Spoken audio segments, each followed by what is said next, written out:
मानक चंद, कमला देवी, राकेश, नीतू, ऋषभ और Ayushi Musharraf, B123, Sethi colony, Jaipur.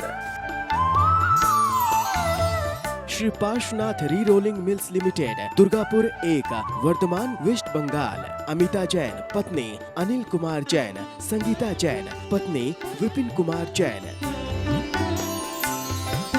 Shrimati Shashi बाला जैन, श्रेयांश जैन, श्रीमती अनुपमा जैन, शरीश जैन, श्रीमती शशि जैन, चेतन Jain, Asmit Jain, 54B, नवीन नगर, सहारनपुर, उत्तर प्रदेश।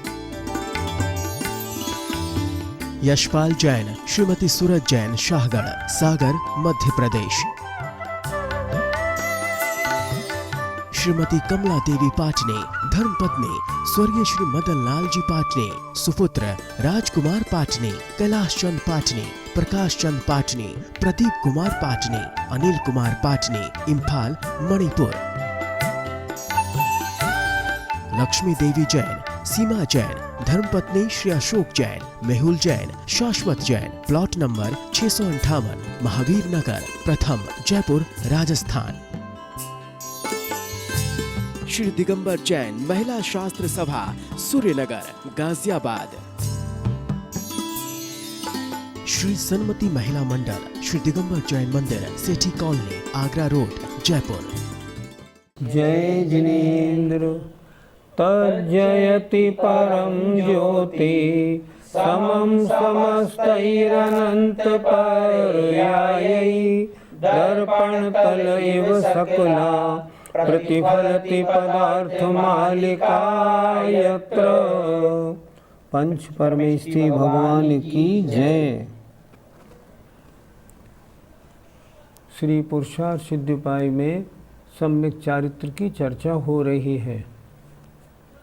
आचार्य अगले श्लोक में ये बताने जा रहे हैं चारित्र की परिभाषा क्या है और ये कैसा होता है। अगला श्लोक निकालिए, आइए। चारित्रं भवति यतः, चारित्रं भवति यतः, समस्त सावद्य योग परिहरणात्, समस्त सावद्य योग परिहरणात्, सकल कषाय विमुक्तम्, सकल कषाय विमुक्तम्, विशदमुदासीनमात्मरूपं तत्, विशदमुदासीनमात्मरूपं तत्। सम्यक चारित्र होता कैसे है बता रहे हैं। यतः क्योंकि चारित्रम भवति, चारित्र होता है। चारित्रम भवति यतः क्योंकि चारित्र होता है। कैसे होता है? समस्त माने संपूर्ण, सावध्य माने पाप युक्त, योग माने मन वचन कायी की क्रियाओं के परिहरणात् दूर कर देने से, अर्थात मन वचन कायी की समस्त जो पाप युक्त क्रियाएं हैं उनसे दूर हो जाने से चारित्र होता है। चारित्र कैसा है? सकल कषाय विमुक्तम, संपूर्ण कषायों से रहित है। विशदम, अत्यंत निर्मल है। उदासीनम, वीतराग स्वरूप है। और तत्, और वह आत्मा का रूप है। पंडित जी, कषाय कितने प्रकार की होती है? कषाय 4 प्रकार की हैं, 2 प्रकार की भी हैं। 2 प्रकार की तो एक कषाय और एक नो कषाय। कषाय अनंतानुबंधी, अप्रत्याख्यानावरण, प्रत्याख्यानावरण और संज्वलन, प्रत्येक के 4-4 भेद, 16 प्रकार की कषाय। हास्य, रति, अरति, शोक, भय, जुगुप्सा, स्त्री वेद, पुरुष वेद, नपुंसक वेद, 9 प्रकार की नो कषाय। यहाँ चर्चा है कषायों की। तो कषाय 4 प्रकार की मूल में हैं, अनंतानुबंधी, अप्रत्याख्यानावरण, प्रत्याख्यानावरण और संज्वलन। और इन चारों कषायों के 4-4 भेद हैं, क्रोध, मान, माया, लोभ। इस तरह कषायों के 16 भेद होते हैं। पंडित जी, सम्यक चारित्र इन कषायों से रहित क्यों होता है? इसके लिए इन कषायों की परिभाषा हमें समझनी चाहिए। अनंतानुबंधी कषाय किसे कहते हैं? जो कषाय आत्मा के सम्यक्त और चारित्र दोनों गुणों का घात करे। तो जब वो चारित्र गुण का घात करने वाली है तब उसके रहते हुए चारित्र हो कैसे पाएगा? इसलिए उससे रहित होना चाहिए। अप्रत्याख्यानावरण कषाय वो है जो देश चारित्र को नहीं होने देती। तो जब देश चारित्र को नहीं होने देती तो सकल चारित्र को कहने कैसे होने देगी? इसलिए अप्रत्याख्यानावरण का भी अभाव होना चाहिए। प्रत्याख्यानावरण कषाय वो है जो सकल चारित्र अर्थात मुनि अवस्था धारण नहीं करने देती, लेकिन सम्यक चारित्र तो मुनि महाराजों के होता है, इसलिए प्रत्याख्यानावरण कषाय भी वहाँ नहीं चाहिए। अब एक बची संजुलन कषाय। संजुलन कषाय किसे कहते हैं? जो मुनि के योग्य सकल चारित्र को तो होने दे, पर चारित्र की संपूर्णता अर्थात यथाख्यात चारित्र को ना होने दे, उसे कहते हैं संजुलन कषाय। अब चारित्र कहाँ होता है? मुनि महाराजों के। तो परिभाषा, सकल चारित्र की परिभाषा बनी अनंतानुबंधी, अप्रत्याख्यान, प्रत्याख्यान तीनों के अनुदय होने से आत्मा में जो परिणामों में विशुद्धि होती है उसका नाम चारित्र है। और वहाँ ये तीन कषायें नहीं होती। तो यहाँ तो चारित्र की बात चल रही है सकल कषाय विमुक्तम। हाँ, सकल चारित्र अर्थात मुनि महाराजों की भी संजुलन कषाय 10वें गुण स्थान तक रहती है। तो वहाँ तक यथाख्यात चारित्र माने चारित्र की संपूर्णता नहीं होती। चारित्र पूर्ण कहाँ होता है? जहाँ कषाय नाम मात्र भी शेष ना रहे। संजुलन कषाय उसे कहते हैं जो यथाख्यात चारित्र का घात करे। तो जब तक संजुलन कषाय है यथाख्यात चारित्र नहीं होने देगी। यथाख्यात चारित्र वीतराग चारित्र, और जब संजुलन कषाय चली जाएगी तब वीतराग चारित्र होगा। इसलिए चारित्र की परिभाषा बनाई, यह सकल कषायों से रहित होता है। पंडित जी, हमें सावध्य योग से क्या समझना चाहिए? सावध्य माने पाप, योग माने मन वचन काय की क्रिया। तो जितनी भी मन वचन काय की क्रिया पाप रूप हैं उनके हर परिहरणात् दूर कर देने से चारित्र होता है। अर्थात सावध्य योग माने पाप संबंधी समस्त मन वचन काय की क्रियाएं, और जहाँ मन वचन काय की क्रिया होंगी कषाय रूप होंगी तो पाप रूप ही होंगी। चारित्र कब होगा? जब पाप संबंधी मन वचन काय की समस्त क्रियाएं समाप्त हो जाती हैं, वहाँ चारित्र होता है। और क्रियाएं समाप्त कहाँ होती हैं? शुद्धोपयोग में, और वास्तव में समाप्त होती हैं ऊपर 11, 12, 13, 14वें गुण स्थान में। इसलिए वहाँ चारित्र की पूर्णता यथाख्यात चारित्र कहा गया है। पंडित जी, चारित्र कितने प्रकार का होता है? अलग अलग दृष्टि से चारित्र के अलग अलग प्रकार भेद बताए गए। जैसे चारित्र 2 प्रकार का, एक एक देश, एक सर्वदेश। 5 पापों का संपूर्ण त्याग करना सर्वदेश चारित्र या सकल चारित्र। 5 पापों का एक देश त्याग करना एक देश चारित्र या विकल चारित्र कहलाता है। चारित्र के 2 भेद और भी मिलते हैं, एक बहिरंग चारित्र, एक अंतरंग चारित्र। बहिरंग चारित्र का मतलब है अर्थात शरीर से मुनि संबंधी अर्थात मुनियों के जो मूल गुण हैं उनके अनुसार ही सारी क्रियाएं करना, शरीर की क्रियाओं से रहित होना, इसका नाम है बहिरंग चारित्र। और अंतरंग चारित्र है अंतरंग में कषायों का अभाव होना। इस तरह चारित्र के 2 भेद भी होते हैं। आचार्यों ने चारित्र के 5 भेद भी कहे हैं। तत्वार सूत्र में सूत्र दिया, सामायिक छेदोपस्थापना परिहार विशुद्धि सूक्ष्म सांपराय यथाख्यातमिति चारित्रम।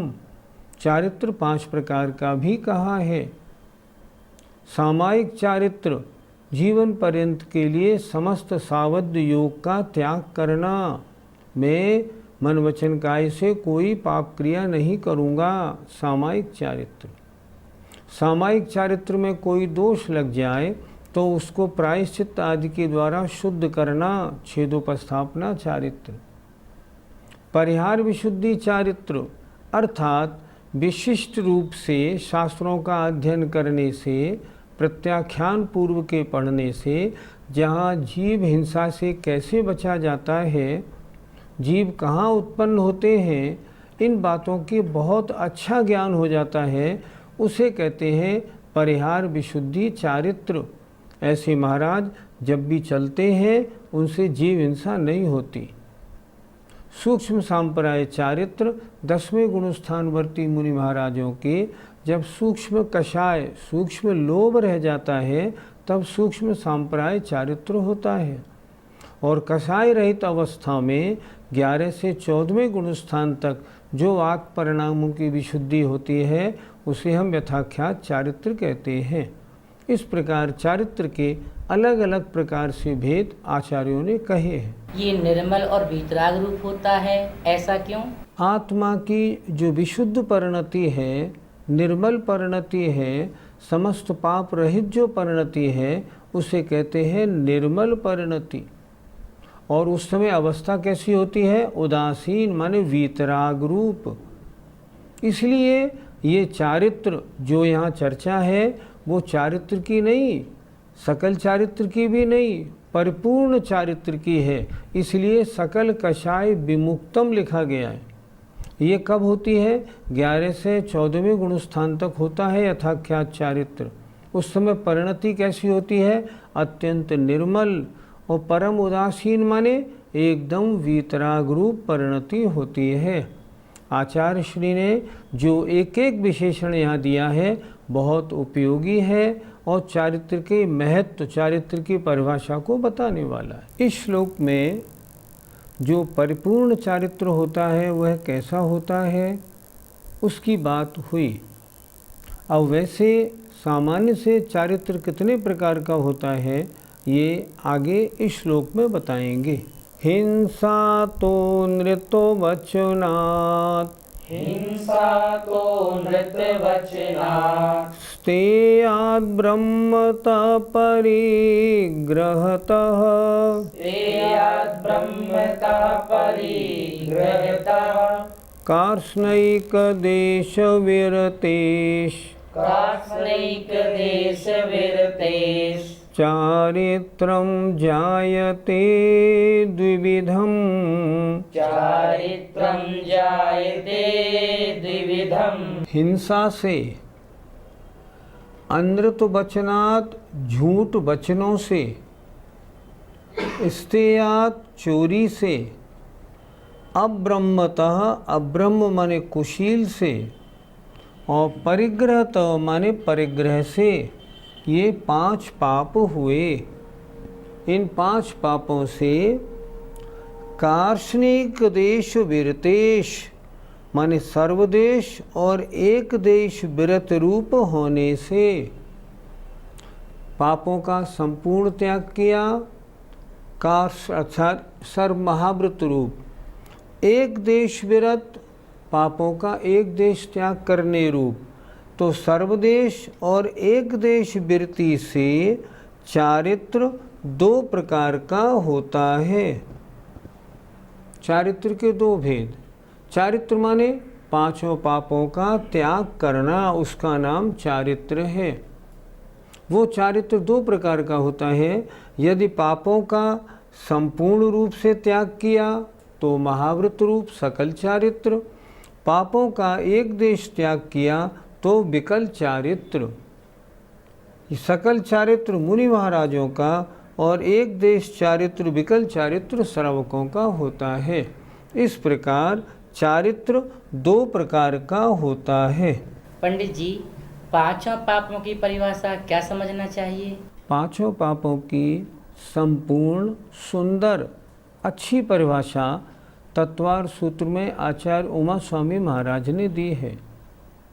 हिंसा के बारे में लिखते हैं, प्रमत्त योगात प्राण व्यपरोपणम हिंसा। प्रमाद के योग से कषायवश अपने और दूसरे के प्राणों का घात करना हिंसा है। कितनी अच्छी परिभाषा है। झूठ की परिभाषा लिखी, असदभिधान मंद्रितम, अकल्याणकारी वचन बोलना झूठ है। तीसरी लिखी, अदत्त आदानम, अदत्तादानम स्तेयम, बिना दी हुई वस्तु को ग्रहण करना चोरी है। मैथुन ब्रह्म, अर्थात स्त्री पुरुष का काम वासना युक्त होकर मैथुन आदि क्रियाएं करना कुशील है।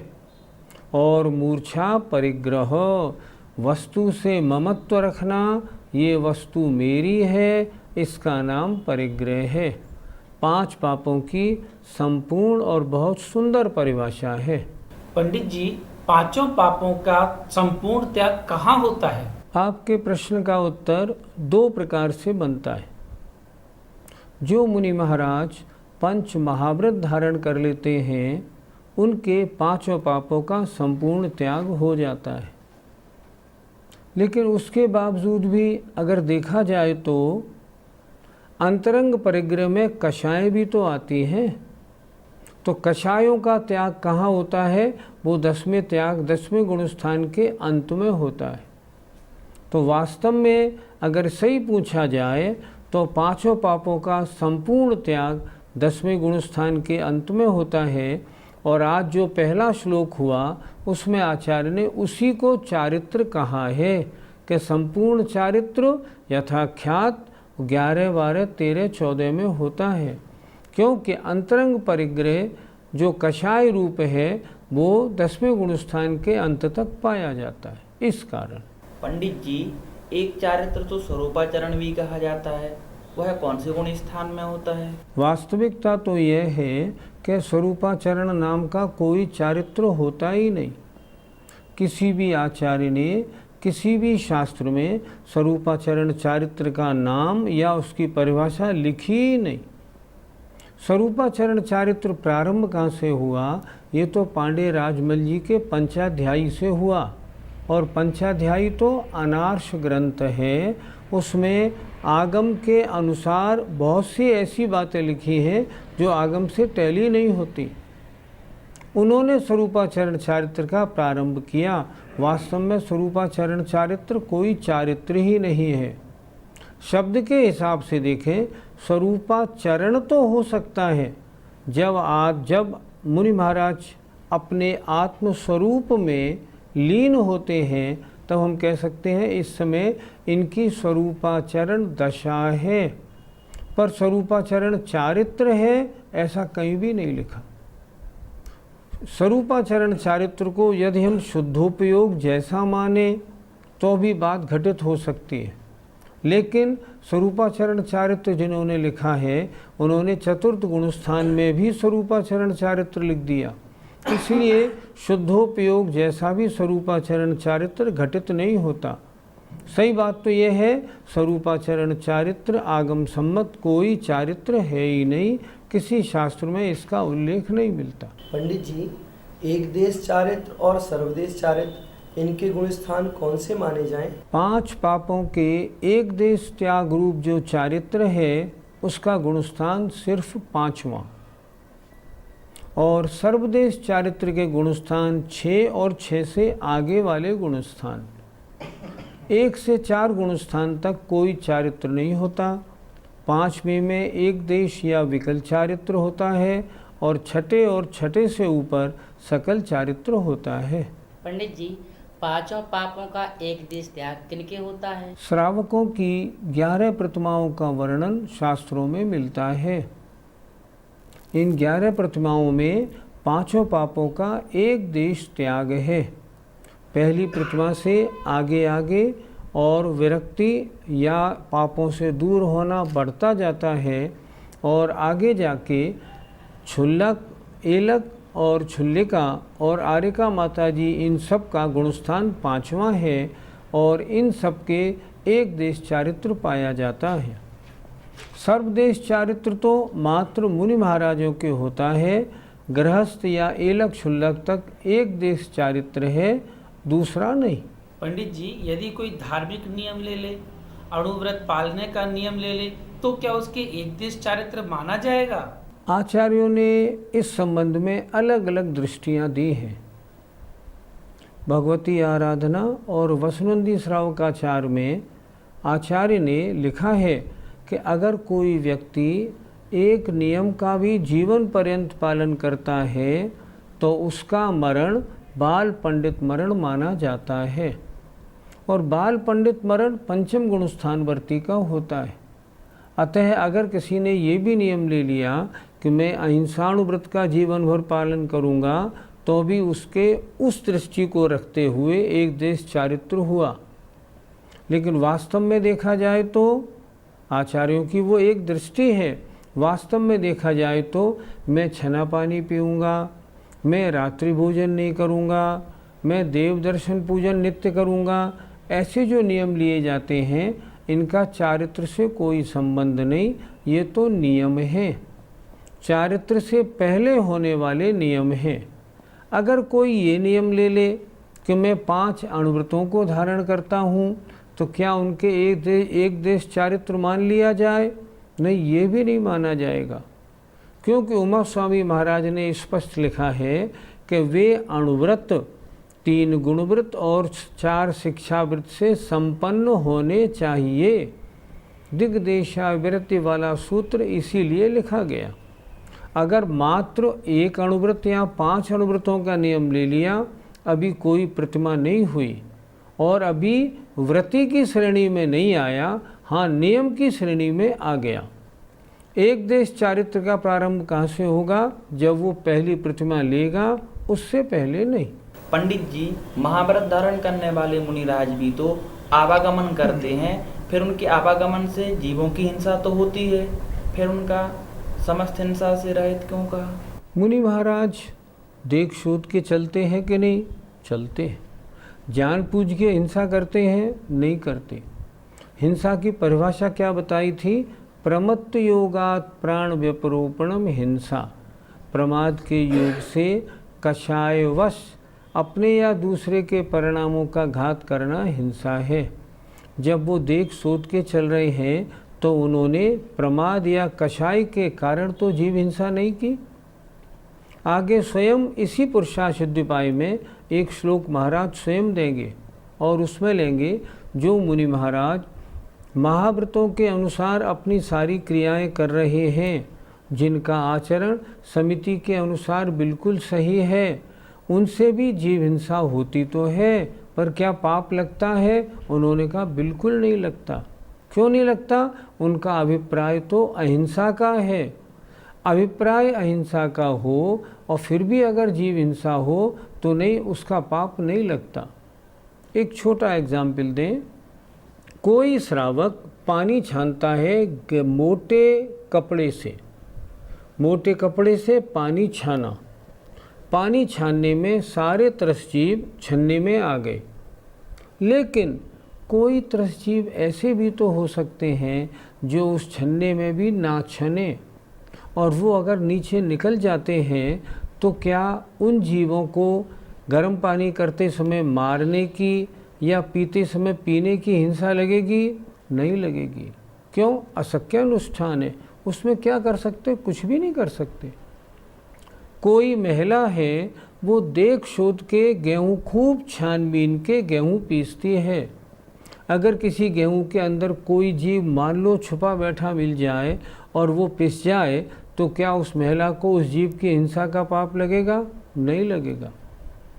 पाप जब लगता है जब जानकारी में हो। अगर सही आचरण करने वाला जीव है और फिर भी जीव हिंसा होती है, तो उस जीव हिंसा में उसका रंच मात्र भी अब मतलब प्रमाद नहीं होने के कारण उसको हिंसा का दोष नहीं लगता। इसीलिए तो परिभाषा है प्रमत्त योगात प्राण व्यपरोपणम हिंसा। प्रमाद का योग नहीं है। मुनि महाराज देख शोध के चल रहे हैं, अगर जीव मरते भी हैं तो भी हिंसा नहीं लगती। जय जिनेन्द्र। मानक चंद, कमला देवी, राकेश, नीतू, ऋषभ और Ayushi Musharraf, B123, Sethi colony, Jaipur. Shri Parshvanath re rolling mills limited, Durgapur 1, Vardhaman, west Bengal. Amita Jain, पत्नी अनिल कुमार जैन, संगीता जैन, पत्नी विपिन कुमार जैन। श्रीमती शशि बाला जैन, श्रेयांश जैन, श्रीमती अनुपमा जैन, शरीश जैन, श्रीमती शची जैन, चेतन जैन, अस्मित जैन, 54B, नवीन नगर, सहारनपुर, उत्तर प्रदेश। यशपाल जैन, श्रीमती सूरज जैन, शाहगढ़, सागर, मध्य प्रदेश। श्रीमती कमला देवी पाटनी, धर्मपत्नी स्वर्गीय श्री मदन लाल जी पाटनी, सुपुत्र राजकुमार पाटनी, कैलाश चंद पाटनी, प्रकाश चंद पाटनी, प्रदीप कुमार पाटनी, अनिल कुमार पाटनी, इम्फाल, मणिपुर। लक्ष्मी देवी जैन, सीमा जैन, धर्मपत्नी श्री अशोक जैन, मेहुल जैन, शाश्वत जैन, प्लॉट नंबर 658, महावीर नगर, प्रथम, जयपुर, राजस्थान। श्री दिगंबर जैन, महिला शास्त्र सभा, सूर्यनगर, गाजियाबाद।